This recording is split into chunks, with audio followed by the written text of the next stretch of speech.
c'est le pôle de coordination CUMA Centre-Est Méditerranée qui est porteur, chef de file, surtout sur le côté administratif, du projet PSDR Cotraec. En 2 mots, le projet PSDR, on travaille vraiment sur les innovations, des modalités en fait, de fonctionnement de coopération entre agriculteurs, sur la manière dont ils produisent des connaissances, sur la manière dont ils expérimentent.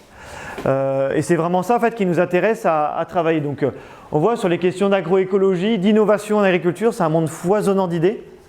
Et le projet PSDR Cotrae, qui veut dire collectif agricole pour une transition agroécologique, c'est vraiment un projet qu'on a voulu qui fédère à la fois le monde des agriculteurs, le monde du développement et le monde de la recherche.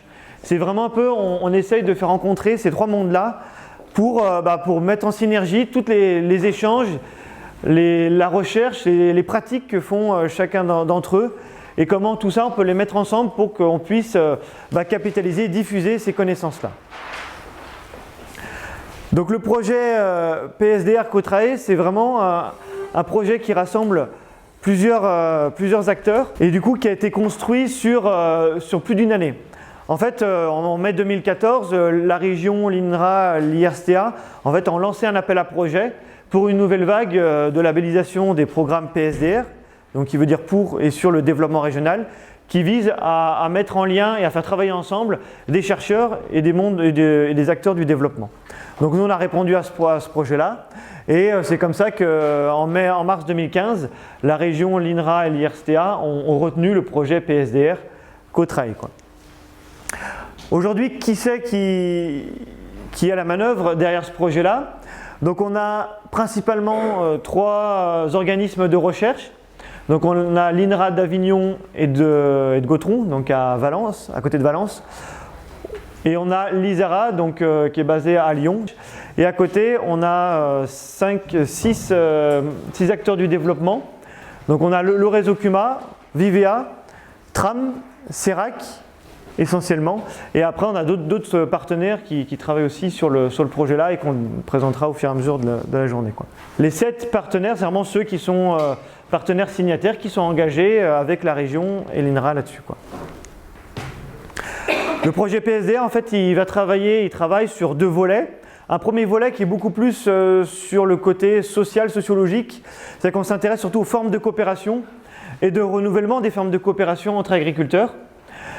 Et par ce biais-là, on regarde quelles sont les pratiques que les agriculteurs mettent en avant chez eux, en lien avec l'agroécologie et en lien avec un collectif d'agriculteurs. Ça, c'est le premier volet sur lequel on va travailler, donc un volet beaucoup plus sociologique.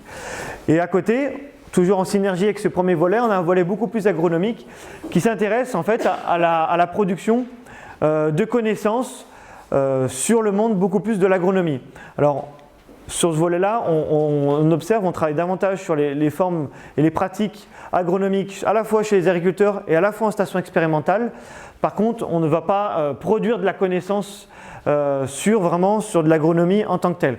La particularité d'un projet PSDR, c'est avant tout en fait, un aller-retour permanent entre le monde de la recherche et le monde de la valorisation de la capitalisation.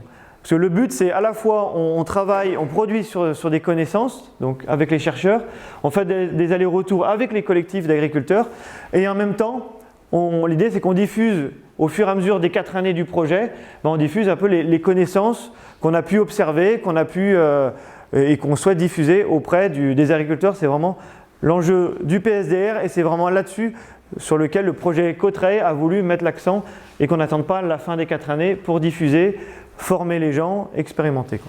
Le projet, en termes d'animation, pour faire court, je vous l'ai dit tout à l'heure, avant tout, il y a au cœur un comité de suivi, donc qui est les 7 signataires. C'est eux le comité de suivi, c'est vraiment la cellule d'animation du projet qui anime, qui gère au quotidien, qui prépare, comme des journées comme aujourd'hui, la comité de recherche-action, qui fait le lien avec la recherche, qui fait le lien avec les collectifs. À côté, on a un comité de pilotage qui comprend les 7 membres du comité de suivi, plus les collectifs sur lesquels on s'est engagé à travailler avec eux. Donc aujourd'hui, il y a 7 collectifs sur lesquels on va vraiment passer du temps à pendant les 4 années du projet à travailler avec eux, et après d'autres collectifs aussi qui vont travailler sur le projet et sur lequel aussi on aura des interactions avec la recherche. Et enfin, on a la communauté de recherche-action, donc qui est un format comme aujourd'hui, qu'on le veut assez large, et là qui est ouvert à l'ensemble des agriculteurs, du monde de la recherche, mais aussi à l'ensemble du monde du développement, qui s'intéresse à la fois au champ de l'agroécologie, mais aussi au champ de la coopération entre agriculteurs.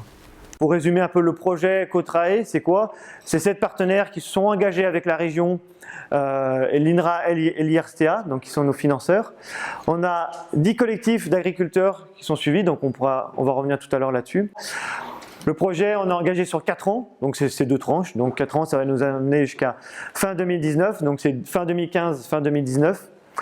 On a nos financeurs qui sont la région Rhône-Alpes ou Auvergne-Rhône-Alpes.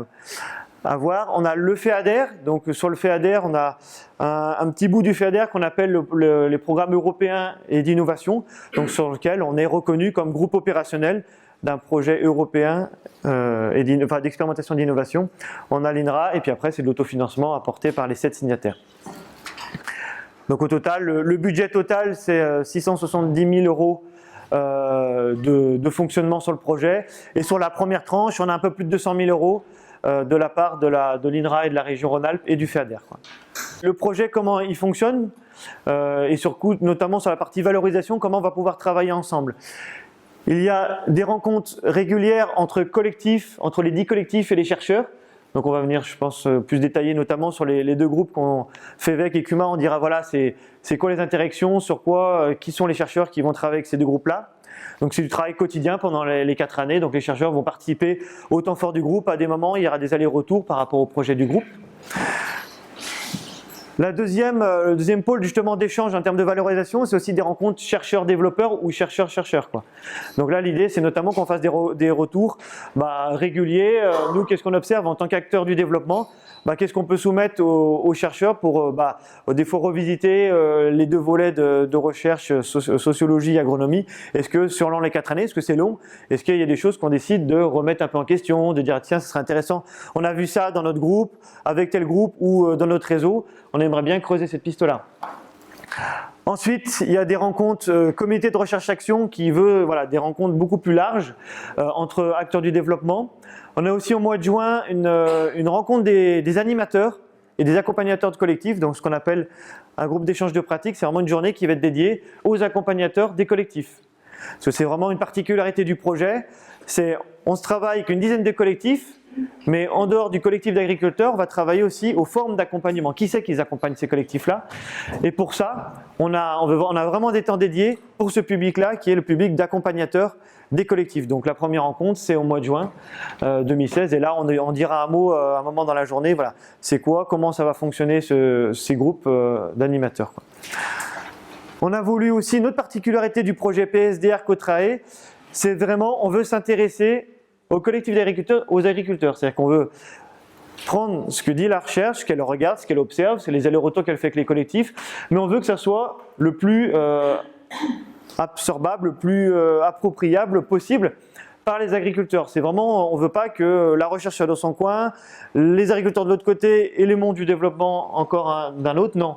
Ce que je dis tout à l'heure, c'est on prend ces 3 mondes et on les met ensemble. Et l'objectif, c'est qu'en les mettant ensemble, il faut qu'ils puissent se comprendre. Au-delà de se connaître, il faut qu'ils puissent se comprendre. Et pour se comprendre, il faut que chacun connaisse les uns les autres et qu'on puisse parler un peu le même langage. Et au-delà de ça, c'est qu'on veut, comme on a des groupes d'échange autour des accompagnateurs, on veut aussi des groupes d'échange autour des collectifs. Donc on aura des temps dédiés uniquement à l'attention des collectifs d'agriculteurs qu'on va accompagner. Et là, normalement, le premier, donc on l'a appelé ce groupe-là, l'université à la ferme. Si on veut prendre la recherche et que ça soit la recherche, elle arrive vraiment sur la ferme. Et on ne veut pas que ce soit l'inverse, quoi. Voilà. Et donc la première rencontre de l'université à la ferme, normalement, ça sera début novembre. Voilà, pareil, on dira un mot aussi plus tard. Voilà, et après la Cora recherche-valorisation, c'est un peu des situations comme on est aujourd'hui, et on veut que ça soit le plus décentralisé possible.